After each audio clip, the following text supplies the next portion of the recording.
During the course of my investigation into the seminars, I had to do a number of bizarre group activities.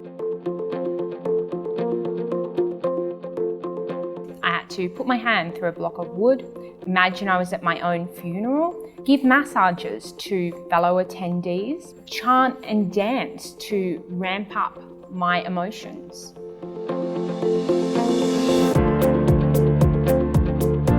I would define a property spruiker as someone who uses excessive emotional manipulation when they're trying to advertise something in relation to property or property investment. A lot of it would be to talk personal stories about how this person had made all this money through property investment.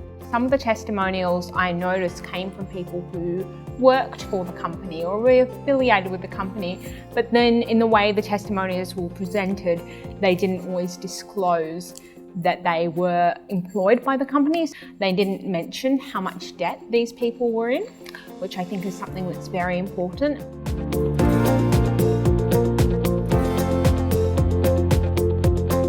You'd slowly begin to feel somewhat worn down. That's when the sales contracts would come out.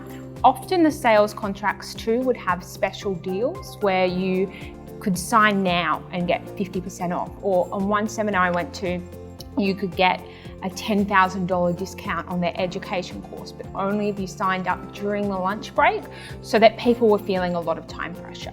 And I think a lot of the people who were there thought they were there for this free day where they would learn stuff, not realizing that most of the day was in fact a sales pitch.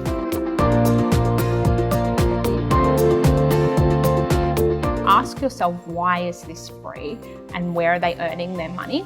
Some of them, they are earning their money in the form of educational courses, and then others are earning commissions from developers.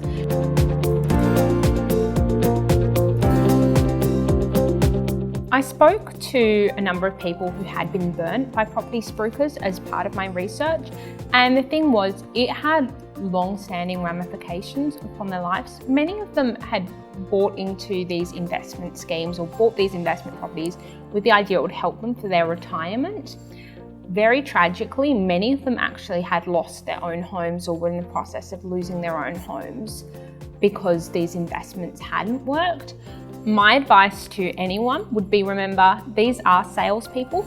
They're not just giving you advice from the goodness of their hearts. So whenever you go in there, go in with research and go in informed. Be very cautious of the fact they'll tell you they're all about creating wealth, but more often than not, it's just about creating debt.